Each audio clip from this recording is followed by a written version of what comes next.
Alright, so in my previous video, that was the third take. There were things that I mentioned in the previous two takes that didn't make it into it for time's sake. So this will be the ennoia, or however it's pronounced, of that. I've had some extensive experience tripping on dextromethorphan, which is Robitussin's active ingredient. Has a very interesting dissociative it's pretty psychedelic.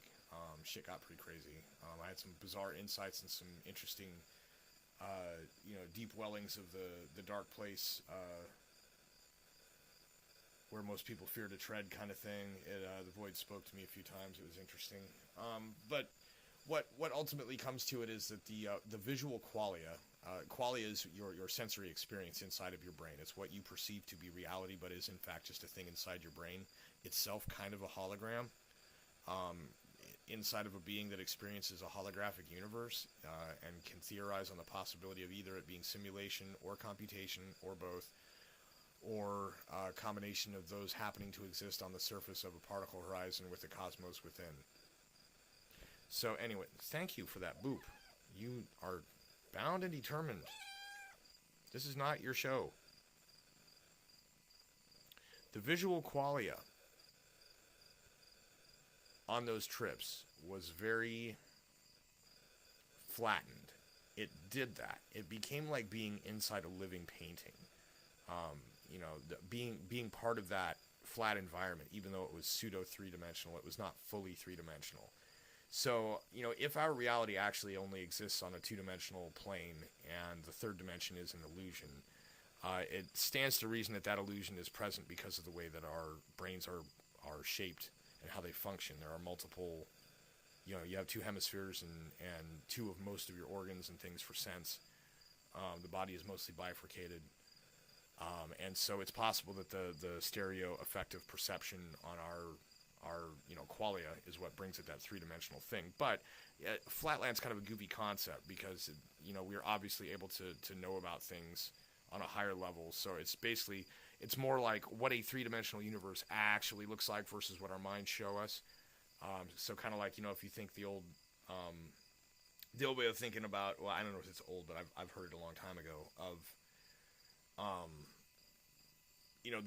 the universe, everything's made of like photons, and all you can really see are the electrons on the outside of the atoms. You can't see protons and neutrons because they're within the electron shells, and so all matter is just electron force fields and photons jumping around for the most part. That's really all the universe we perceive is actually visibly made of. That's all you can perceive. It's very limited. And you can get off my lap now. It's limited perception and limited concept is what I'm trying to get at without being interrupted by the damn cat. So our perception can be flattened to show us this different way of looking at it.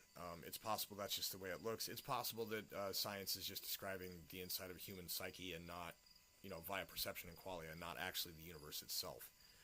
Whether or not the qualia is all that is, or there is a simulation, or the qualia is a simulation, I think at this point, speak on with any meaning. There's no way for me to know. But anyways, yeah, so I just wanted to make sure, see if there's anything else I covered in the first couple. I don't know, I just basically feel like it's a moot point because of the whole philosophical sensory argument, although it's still totally satisfying to get into, but I don't know that it actually matters.